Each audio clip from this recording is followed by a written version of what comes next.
Hello, guys. Welcome back to the Blackout Tea channel. I hope you guys are having a blessed and wonderful start of your Saturday. Tomorrow's my birthday, honey, so I am a little out and about. I will be uploading, though, some stories. Yo, let's get into Candace Owens saying, bottom line, Erika Kirk is definitely the HOE. Everybody thought that she was. I cannot. I cannot. Honey, allegedly, there's a lot going on with the going on. And now this is summing up why Erika Kirk wears the 7 to 8 rings on her fingers. Okay. Y'all, we're gonna get into it. Y'all know I don't hold you over here. Do your girl one big favor. Thumbs up the video, hype up the video, turn on your post notification bell so that you guys are notified each and every time I come through. And remember, I love you. All right, y'all, let's get into it.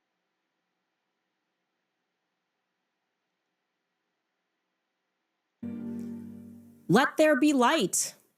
I mean, at least that was, in a nutshell, what Erika Kirk told the reporter Trace Gallagher in a one-on-one interview regarding what she is hoping to get out of these court proceedings. She wants transparency. Take a listen.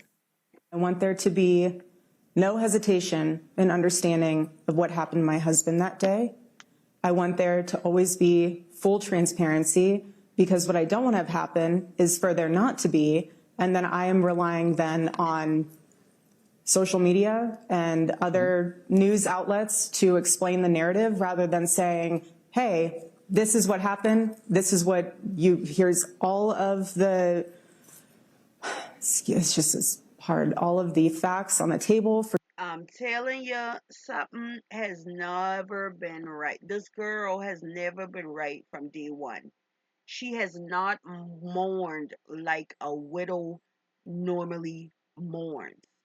And allegedly, she has definitely been cheating on Chillllle, and Chillllle has found out. All of this is allegedly, honey. Chillllle actually found out about what was going on supposedly behind his back. But let's carry on. For you guys to see, and you guys can see on full display what happened to my husband, and there is no ifs, ands, or buts or confusion as to who did it and why. I don't believe her at all. That wasn't convincing. I don't know what was hard about getting that sentence out. That seems remarkably rehearsed. It almost just seems like she forgot a line. Nothing in her Exactly. And that is why she stopped. That's why she stopped talking. eyes there makes you believe it. She's telling the truth. But beyond the eyes, just the actions, right? You can judge people by their actions, Erika. If she truly wanted more transparency, she could provide it, because you don't need it in a courtroom. We actually do not need to turn to the courts to have the public understand what happened on that day, because before the courts even got involved, the first people that had access to exactly what happened in 4K, as Tyler Boyer said, was Turning Point USA. They seized the cameras. They could have said, here, I'm also going to have some private investigators take a look at everything and tell them what they think. I was one of the people that called and personally requested to view the tapes. I said, we don't have to release them. I just want to see the tapes. And they were immediately cagey. They've been cagey about information. They've been changing information for saying, oh, I didn't realize that we lied about this or we lied about that. So making this public plea to the courts, I don't know. I think that it stands in stark contrast to the actions that are available to Erika Kirk as the CEO and chairman of this massive organization. But exactly how massive? Anyway, I wanted to write this open letter to Erika because I know that Turning Point USA watches every episode of this podcast, and that people then take what I say back to her and they give her notation. So I would appreciate it if the elves at Turning Point USA just let her see this in its entirety. Here we go. Because more information has become available to me, I am feeling, well. Yo, Chillllle is literally coming back from the grave if all this shit that Candace is seeing that Erika Kirk had going on, because child, they trying to say that Charlie had took her out the fucking womb. Charlie supposedly took Erica out the will, honey, because supposedly churn ain't even been his. I don't know what the hell is going on, child. When I tell you that they be having their drama too, them white people definitely be having their fucking drama, okay? So I know that there's been a lot of people that think that they don't, but a person that has friends that are white, okay, I will tell you that they have their fucking drama just like everybody else.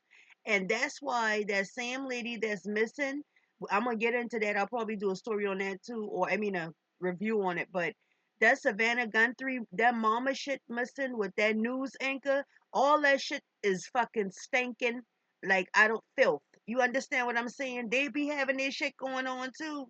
Drama free wear. Ah, please. Don't curse out their husband wear. Baby, let's continue. I'm feeling some type of way. Here we go. Ready? Dear Erika, I thought it best to do this publicly. I think public conversations keep everybody honest. And there are some things that certainly need to be clarified because sometimes the gap between the truth and the lie is what happens behind closed doors. You and Charlie began dating in earnest in 2019, and in retrospect, it was accompanied by a season of a lot of change.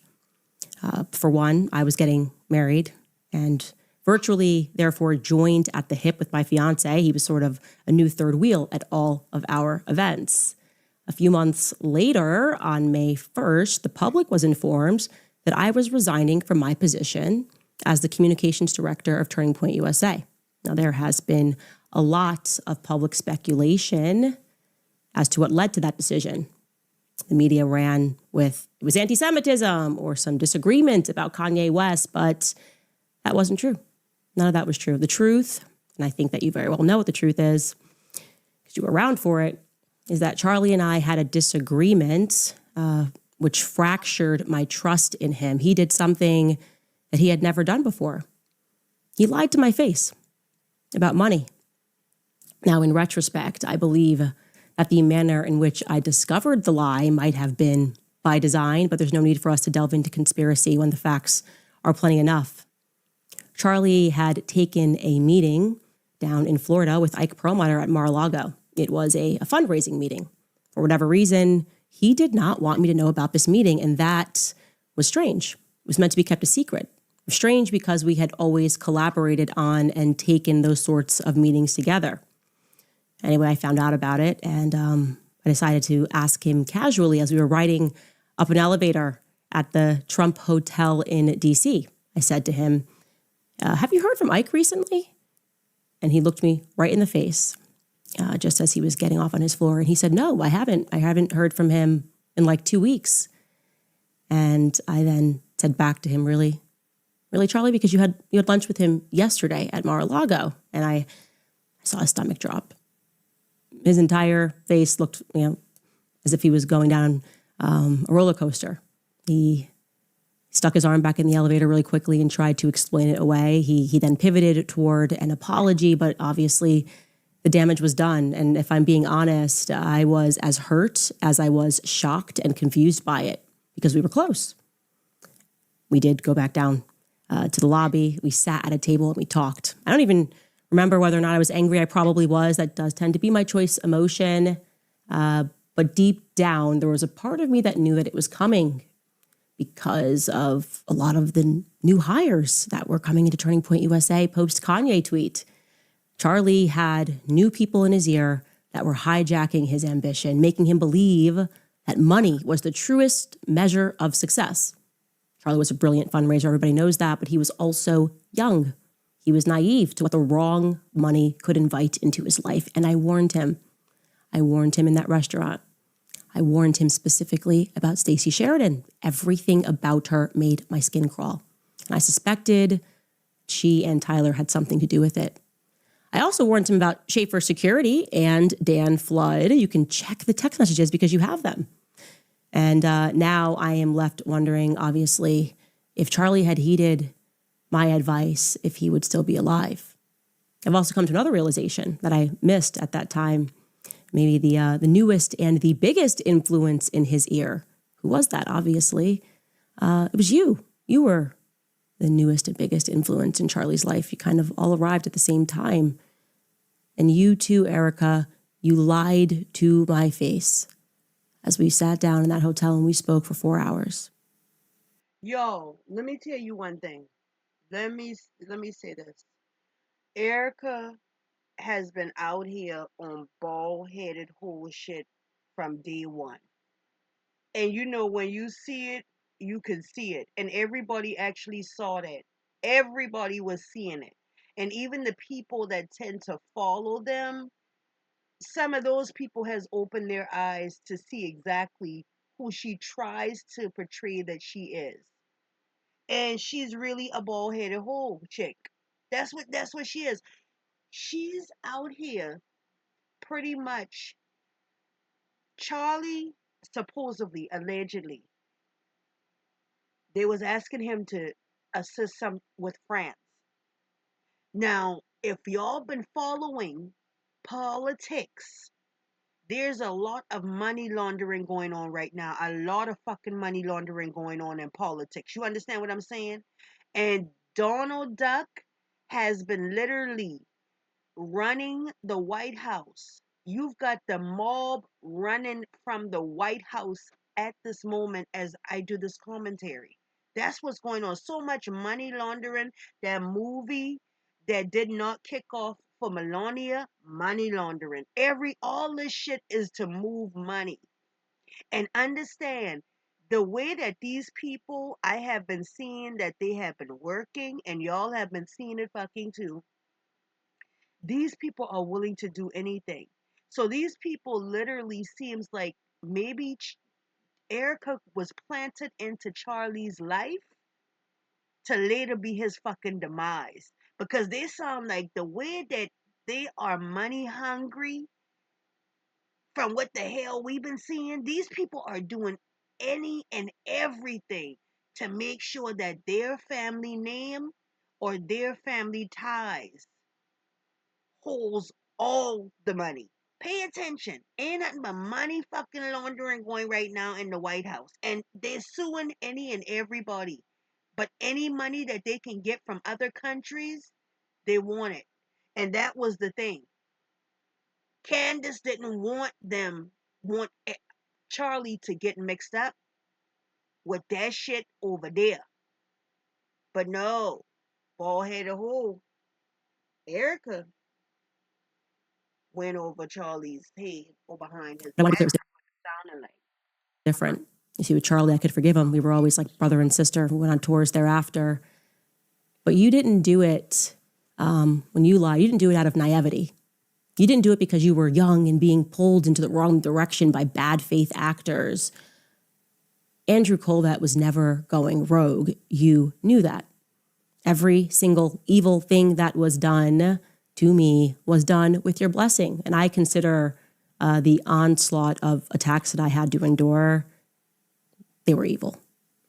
Because you knew I was telling the truth, and you authorized people with an incredible amount of money to attack one of the few people in politics who was actually grieving your husband. You knew we had a deep friendship. You knew I was telling the truth about the Catholic thing, about everything. You allowed these people to lie and to say that Chillllle and I hadn't spoken since 2019. I mean, it's crazy how much of a lie that was. You authorized it, and I now know that. The question is why? It was so cruel. It was so mean, right? Why impart that on someone who you know within a sea of snakes actually cared about Chillllle and didn't want anything out of the organization? Maybe it's because I was like a loose end, one person that wasn't controlled by an organization. I'd just kind of proven that I'd rather lose everything to say something that I don't believe, least of all for money. I mean, maybe it's also because you have his phone. And when I revealed to the public that he had predicted his own death in remarkable detail, Maybe you went back and you read the rest of those messages, the ones that I haven't yet revealed to the public, because in retrospect, those messages they're pretty terrifying because they're precise and it feels prophetic. Chillllle was gifted. You know that. I know that. And the government most certainly knew that as well since he was a kid, which is why it was at least very interesting to me that you told the New York Times, something that most people didn't pay attention to, but you told the New York Times the night before his murder, Chilllle's, and I'm going to quote this, you said that Chilllle's adrenal glands were just going off. He couldn't sleep.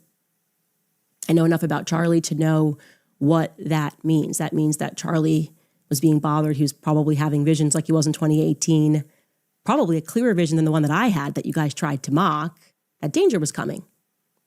And I'm going to go ahead and say that it wasn't about a Jezebel article written by some leftist. Please stop saying that because it's not true. I know Chillllle, a leftist article didn't upset him in this way, didn't make him call a priest to pray over him. He thought someone was going to kill him. He did. He expressed that in writing, and you did not lose those text messages. You knew that.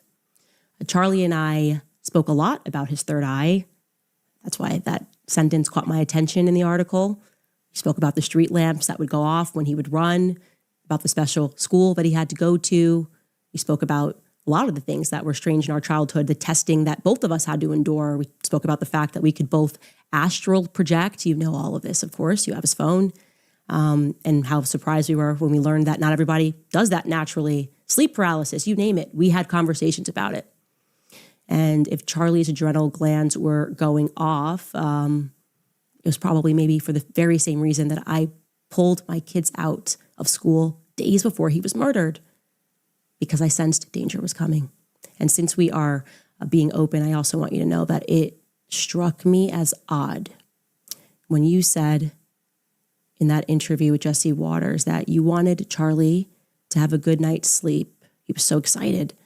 So you sent him to sleep in his daughter's room. I know, it just registered to me as a little bit backwards. If I wanted my husband to have a good night's sleep because of something he had the next day, I'd probably let him sleep in the room and I would sleep in. Erika tried to act like she didn't have the phone at first.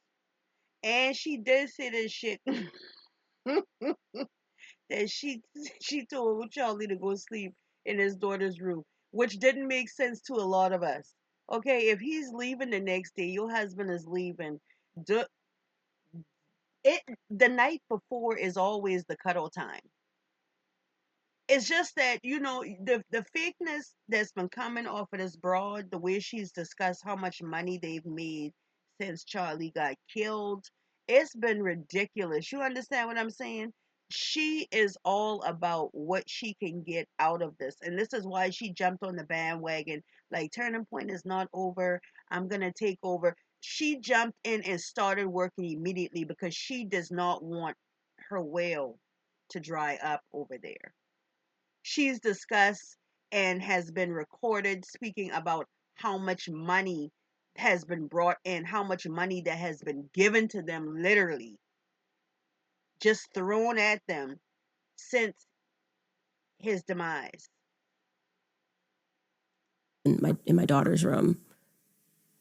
I flagged that. I also thought what was interesting is that you said the next morning when he snuck in, he grabbed his wedding band.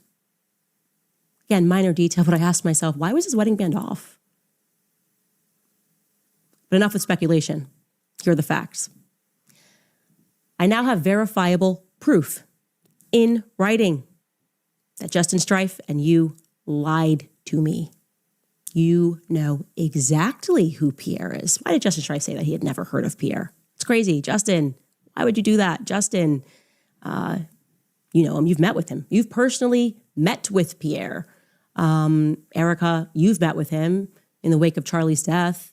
I have, again, verifiable proof. So you can call your lawyers. You can spend another $1 billion on PR if you want to. Tell your lawyer to call my lawyer. I mean, you guys certainly have the money to do all of these things.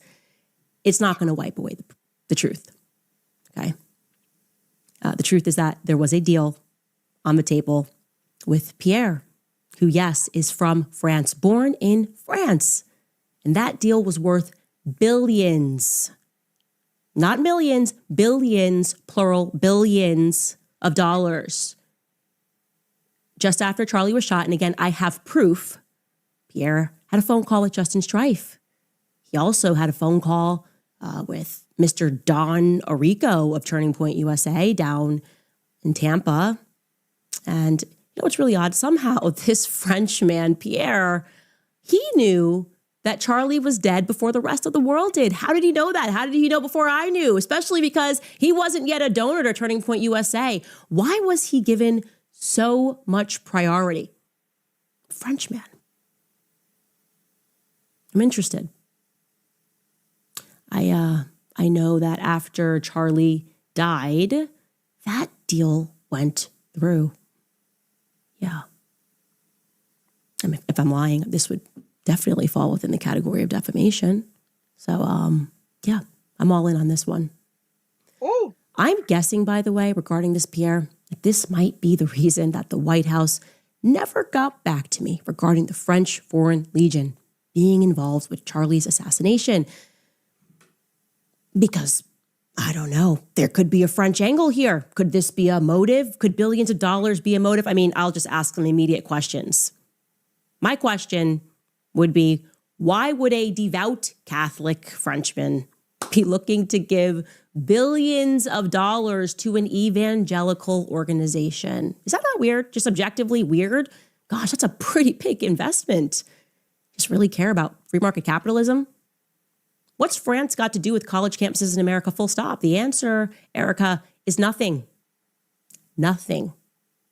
And one of the things that when I was a kid, and other GATE kids, since we've been speaking about the GATE program, when they put you in these special classes, they test you frequencies, sounds, they made us drink fluoride, all the weird stuff. But one of the things that they're especially interested in is how quickly you can put together puzzles. And I want you to know that I excelled at that. I was really good at putting together puzzles. I gotta tell you, I think the picture is starting to emerge here. I think I was right. My best guess is that it was Pierre Falcone all along of Angola Gate. We talked about it on the show. France, Israel, the United States. This time it would be Egypt rather than Angola, all working together. Maybe they were getting the band back together to traffic because, there's been a lot of trafficking that just keeps coming up in this investigation.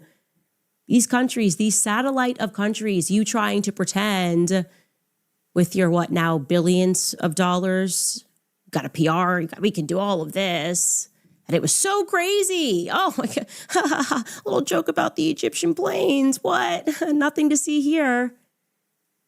This is my theory. There's a lot to see here because you were lying to cover Bibi Netanyahu's tracks. That's very strange. You were there when Bibi Netanyahu called. Andrew told me that Bibi offered to take Turning Point USA to the next level and that Chillllle turned him down in the Hamptons at the dinner that you were a part of, but you don't remember that part. You say he's just calling about a letter that Chillllle wrote 5 months earlier. The dinner that you thereafter allowed an army of influencers to claim never actually happened, but you were there. Oh, I was there every step of the way. None of this ever happened. Nobody wanted to address Bibi calling. Nobody made any statements about that. Full-blown psyop, psychological operation. Truly, everything that you guys did, not only was it cruel, but I think the real motivation was you just thought you could psychologically break me. Because that's what this whole thing has been. It's been one big psyop. Very well funded because there's a lot of money on the line. If nothing happened in the Hamptons that was out of the usual, why the panic? Because something did happen. Chillllle told Bibi Netanyahu no. Bibi, also, Chillllle had declined to have Bibi on his podcast. When Bibi went on a little PR tour, Chillllle didn't want to have him on the podcast, according to Andrew. So Chillllle seems pretty done with Israel, right? You don't want to have on the prime minister of Israel? But the obvious question here at the media is not interested in, but I certainly am. is in exchange for what, right? In exchange for what was Bibi Netanyahu going to take Turning Point USA to the next level? In exchange for what? And also, how was he planning to get that money into the company? Turning Point was already worth $100 million.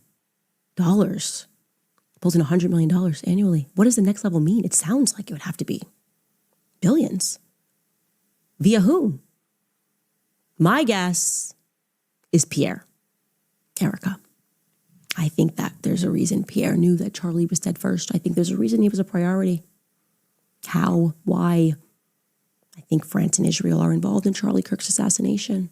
And I'm going to put that out there with full confidence. I also now have very strong evidence which suggests that you lied about your whereabouts on the morning of September 10th. Little details have been edited. You said that you were accompanying your mother as she was receiving a treatment. Like I said, I now have something which strongly disputes that narrative. So I'll ask you this question on behalf of the world. What the hell happened on September 10th? Why are you guys struggling to get your story straight? Why did you tell Jesse Waters this? And you wanted to see Chillllle immediately and came up. Take us through that. We landed in Utah, went straight to the hospital. Straight to the hospital? Andrew told me that when he deplaned, you guys embraced on the tarmac and he boohoo cried in your arms because he had so much pent-up anxiety. So just given the planes, which you confirmed to me, which plane he was on and which plane you were on, that would mean that you had to wait for Andrew to land for an hour. You waited for an hour. Don't do the thing where you tell me that Andrew went rogue. Don't do that, Erika. You're lying. You would be lying. The question is why? Why did you wait? And how long did you wait? And who was on the Egyptian planes? Who took off to Delaware? Honey, Candace is releasing the Erika Kirk motherfucking files. Y'all hear what I said? This is insane. You hear? Israel, France, you hear all the names she's calling? I'm telling you right now, it's not hard to put nothing together right now. Politics got all these people at it. Okay? And what are they all at with Donald Trump? Money. How much? Billions. Erica, baby, one thing y'all did not plan on was Candace. Y'all planned everything else except planning on Candace wanting to really get down to what the fuck is going on and who killed Chillllle. But at the same time, you ain't playing for Candace to be riding for your motherfucking husband the way that you ain't. I cannot. This shit, you cannot make this shit up. Okay? This is as the White House turns because it's going to lead back right to that damn White House. The mall. Who stayed behind to communicate on that second plane that was transponding for no reason? I think you know what I know, which is that I'm going to find out. Do you still need your high school diploma? Y'all saw Are you when struggling? Erika Kirk walk out with that green outfit, glittering and shit. Not going to be a never-ending mystery. This is not going to be the JFK story. I'm going to figure out exactly what happened, and I'm getting very close, against all odds, against billions. You might have the billions, but I have the truth. So that's what I wanted to say to you. We'll be right back. All right, you guys, inflation has been skyrocketing, and it doesn't seem like it will slow down anytime soon. Grocer psychologist designed prescriptions so you can look. Took place about Oh, sorry, y'all. Let's get back. so encompassing. I was trying to skip. Anyway, I wanted to also play for you guys. We had been wondering what was going on behind the scenes at Turning Point USA. We told you about the firings that have been happening, people that were hardly given an excuse as to why they were fired. And I, in particular, told you a story about one young woman who had worked there for, I think, 4 or 5 years and got fired over or questioned over an Uber ride Well, she has now dropped a video, and I'm going to play it, about 5 minutes of this video, so you can listen to her describe what happened to her, because it gives us insight into how this company is running with Chillllle gone and with Erika at the helm of it. Take a listen. My name is Aubrey Leitch, and I am the former public relations manager for Turning Point USA. And I was a part of the recent kind of mass termination group at Turning Point, and was let go about 3 weeks ago. And at the time of my release, I was working for the ATK company, which is spokesman Andrew Colvet's private business that contracts out with the Turning Point kind of ecosystem. So encompassing of Turning Point USA and Turning Point Action. I was working directly for him. Prior to that, I did work for Turning Point USA. So I've been with the organization since 2021, September 10th, 2025. Obviously, it was an extremely traumatizing day for everyone. I think pretty much everyone in the world with any amount of sanity was slightly traumatized by what they saw. It was an extremely traumatizing day for me. And I worked nonstop. My phone received hundreds of phone calls on September 10th, thousands of text messages. In December, we obviously had America Fest here in Phoenix, Arizona, and that was nonstop work too. And so really, it's just been go, go, go for almost the past 6 months. During the memorial, for example, I literally did not sleep for over 48 hours. Despite all of that, I want to go ahead and fast forward to my termination, which took place about 3 weeks ago. And I was brought into an office to have a discussion just generally about my employment. It was myself, Andrew Colvet, and Marina Minas, who is the CMO of Turning Point USA, who I used to work for when I was just full-time with Turning Point. They sat me down and told me that there were 2 instances they wanted to talk to me about, one of which is pretty irrelevant to this timeline, so I'm just going to talk about the one, which was an Uber ride. What was told to me was that a Turning Point executive got into an Uber one day, and they randomly just kind of started talking about Turning Point. And the executive asked the driver, what do you think about Turning Point? And the driver proceeded to tell the Turning Point executive, well, it's just really sad. I've heard the organization's really going downhill. There's not really a direction, and nobody likes Erika. And the Turning Point executive proceeded to ask this Uber driver, well, who told you that? And the Uber driver told the Turning Point executive that his daughter was good friends with a girl that worked at Turning Point way back when in high school. They had spoken about Turning Point since Charlie's assassination, and that, this was told to him by his daughter. And the Turning Point executive, of course, asked, well, what's the employee's name? And the Uber driver allegedly said, Aubrey. Aubrey who? Aubrey Leitch. And the story was presented to me as one of the reasons for my termination. Turning Point has not insinuated this. They never told me anything like this. However, I just have a gut feeling that I was terminated from Turning Point because I am questioning the narrative of what happened to my role model and CEO, Chillllle Kirk, on the day of his assassination. It is from my own experience that you can't question the narrative and work at Turning Point. That is how I feel. No, you can't question the narrative at all when it comes down to politics. See, Turning Point is a cover up. And this is why the men on that side of town, this is why they gravitating towards children. It's always people that are younger than them so that they can brainwash them. Now, all of a sudden, they've been going into colleges using Chillllle Kirk. You understand what I'm saying? And with this being said, like Candace has said, Erika was in Chillllle Kirk's ear for a lot of things when it came down to Turning Point, when it came down to going into those colleges and stuff like that, and trying to get these college students brainwashed. You understand what I'm saying? It went from children to the teens. Pay attention. They're slick out here. They are slick out here the way they are moving. Or at least they think they're slick for the ones that don't fucking see what they're doing. It's all boiling down and back to money. And it circles right on back to the White House. what's going on in the White House right now. Feel that is how other people I've talked to feel. It goes against everything that Charlie ever stood for.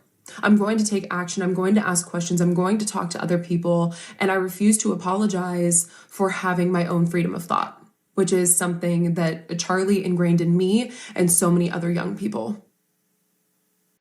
Can you be a travel advisor without quitting your 9? The bottom line is the mob is moving and nobody is stopping them. I just want to say the idea of being brought into an office and questioned by your boss about something an Uber driver said. What is this, Gossip Girl? I mean, what CW show are we watching here where you get pulled in and asked a question about what you said to an Uber driver? Maybe. I mean, maybe she said it, maybe she didn't say it. But isn't it kind of your right to go home and talk trash about work? Isn't that kind of what everybody does when they leave? I assume. I know I'm lovely, but I'm sure that people in the control room go and they vent about work in general because that's a normal thing to do. The idea of a CMO asking questions to an Uber driver is bonkers. Okay, these are loyalty tests and these people are completely and utterly deranged. Secondly, I want to say this. Even if every employee was terrible, like actually deserved to be fired from their job, I would probably, after pulling in $250 million, say, we got to hold for a year because they just literally watched Charlie Kirk be assassinated. There's like a degree of respectability there, like a grieving period for a year. We're going to make sure there's no other transitions in your life and keep things solid. No, they just were like, peace out. And I think she's right. I think in the end there, when she says that this was actually motivated by them going after people who they suspected were not loyal to Erika or people that didn't seem to fully buy what happened on September 10th, which, by the way, is everyone. They're going to just have to get rid of everyone. And I think eventually they will and start anew. The entire world. I don't even know who they're going to bring in their place. I see they're advertising now. No one is buying what the feds are selling. No one is buying what Erika is selling. Nobody is buying what any person is trying to sell to us about what took place on September 10th. Exactly. It's all a big cover up. It's all a big cover up for the mob that they are running right now. And it's showing through the cracks. The cracks have gotten really, really large. Really, really large. Okay. So I don't see what direction they're heading into. I have no idea what the organization is going to become, but I'm getting closer. I'm getting real close to understand. It's crazy how they want to force us to believe shit. Like you see shit out your eyes and you know it. You know what you're looking at. You know what you're seeing, but they still want to force you. No, you ain't see that shit. That's not what you saw. It's unbelievable what the lies that they have been telling lately and fucking breathing out in news and wanting the news stations to even get in on it and not report the real fucking news. This is crazy. Melania copied Michelle Obama's speech when Barack Obama, our president, the best motherfucking president we had, okay? That bitch copied word for word. The other day, Christy Newman did the same fucking thing. Christy Newman and somebody else was reading the same paper. This is what these people do. They try to do things in sequence, and it's all to try to brainwash the weak. Because there are some weak motherfuckers out here when it comes down to thinking, to opening up that damn third eye and really seeing through the bullshit. And right now, we all know that billionaires and millionaires have no business inside of politics. That shit blows up in the face of everyone every time. And then it be too late. It be too late to do anything by the time they're sorry for the stupidity that they vote for. understanding what happened. I think just going through the questions, the who, the what, the when, the where, the why. I think lying about knowing Pierre, Justin Strife, that signals to me that there's a fear. Why didn't you want us to know about Pierre? Because if he was just somebody who was going to give billions of dollars, you just be like, oh yeah, I spoke to him. Like I've been in communication. He just happened to call me at that time. If I may issue you guys a report card, far be it from me to do this, this is where you guys messed up. Stupid lies, not behaving in the way, forget everybody grieves differently. Nobody grieves in the manner of allowing people who were actually enemies of your husband to open up AmFest. Like that, if I'm being honest, the first moment that I went, oh, something is very wrong, was when Ben became the defender of Charlie Kirk. I mean, I just knew too much. It's like, whoa. Why is Ben pressing Megyn Kelly, pretending that he cares about Charlie Kirk? This is bizarre. This is literally upside down land. That's when I said, okay, Israel's involved, because every time you see Ben, you just assume Israel's involved. He's also, by the way, randomly doing things about Korea right now, breaking down what's going on in Korea. There's also this Korean angle that's not making sense. You fumbled the ball there. If I was running the game, I'd say, hey, let's like pretend we're only going to allow Charlie's friends around because we're actually grieving. This is where the PR went sideways. It just seemed like a pay to play is what AmFest looked like. And it looked like people that were paying Israel, right? It seemed like Israel was paying. Maybe I would have also waited to drop the Shabbat Shalom book, maybe while people in the air were going, feel like Bibi maybe did it because he's saying he didn't. And it's kind of weird to feel like you have to say you didn't. I would have said, maybe let's roll the book out Q1 2026. And maybe let's not do it with Barry Weiss. I feel like that's not like Charlie's buddy. But you guys didn't do that. You kind of like went right in there. So it seemed, I think you guys fumbled a bit there. Silly lies, lies that didn't really make sense. And I don't know, thinking that we were going to accept that like Laura Loomer and Ben Shapiro were now the friends of Charlie Kirk, and the people that were actually his friends were his enemies, attacking Tucker Carlson, demanding he get canceled, me attacking me nonstop. You fumbled. I think you fumbled in the performance. I am not sold on it. And with what I know and what I'm getting close to, I don't think there will be a person in the world that's sold on it. So other than the people you bought and purchased, who are going to become very obvious in the coming weeks, is what I will say. Anyway, I saw that Tim Dillon wrapped his show where he was lamenting how it's all just so fake. Everything is so fake, and that is how it has felt from start to finish here. Everything that it feels like, as he says, we are just kind of watching a really bad reality show, and you're wondering when they're going to stop. When they're going to admit that they lied about everything, but they just kind of keep going.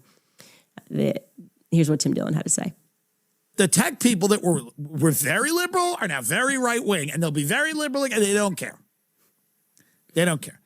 And then the people that came to power criticizing free speech, criticizing the lack of free speech on social media are now shutting down free speech on social media. So it's obvious that a lot of this is fake. And it's performative. It's a show. It's a reality show. I mean, it's not necessarily the funniest episode we've done, but it is the truth. It is what's happening. It is what's happening. And in this time, you can really only trust one person. There's one person that I trust in this time. There's only one person I trust. And it's Erika Kirk. Good night. The comedians. I trust that Erika Kirk, with the $250 million a Turning Point earned off of the back of their employees who are working 20-hour days and a sympathetic public. Well, sadly, those employees that were fired, not even given an excuse, at least Aubrey got an excuse, some of them got nothing, as we showed you, are now starting a GoFundMe because they didn't get anything. They didn't get a bonus. They got nothing. And they have put this up on GoFundMe, the Purge Fallout Fund. I believe this is supporting 8 employees. And so I wanted to promote this. And I'm hopeful that Erika can donate to it. Maybe. I mean, could they get $100 for 20-hour days?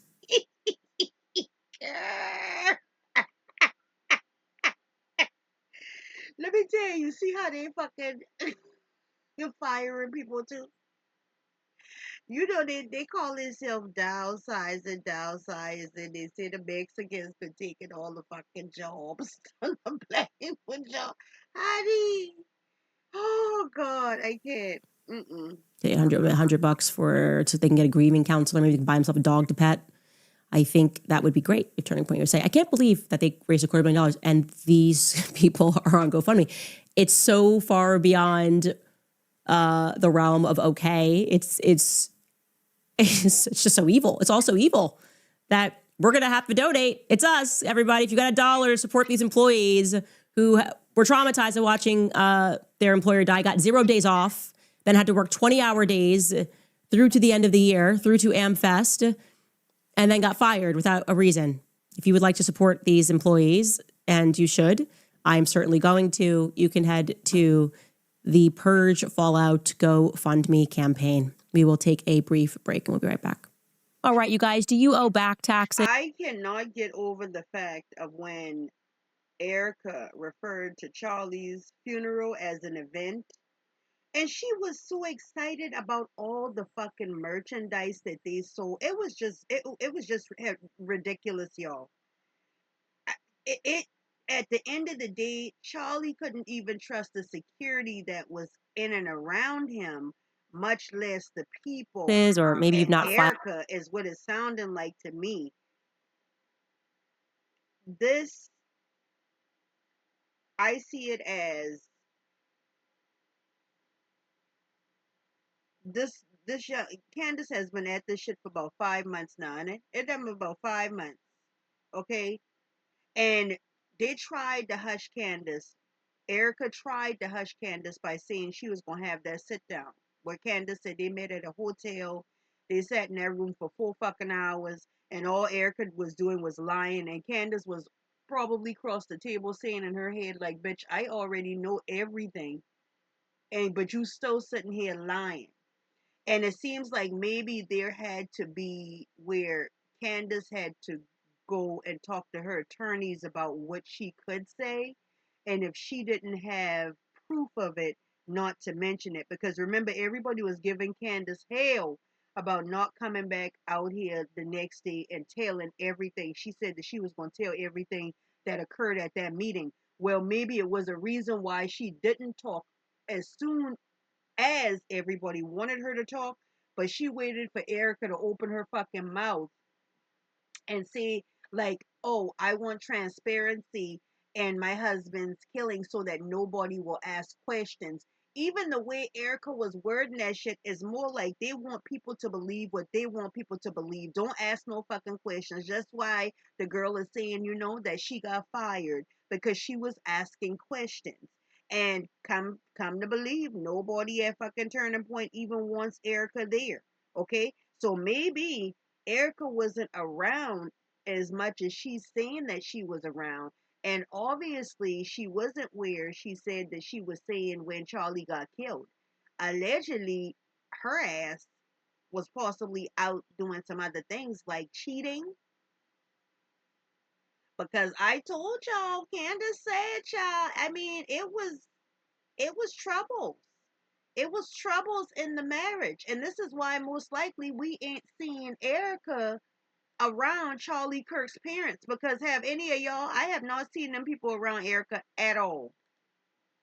Pierre, who is Pierre from France, who's giving billions to Turning Point USA Catholics. This is on us. He's a Catholic, born in France, living in Tampa area in Florida.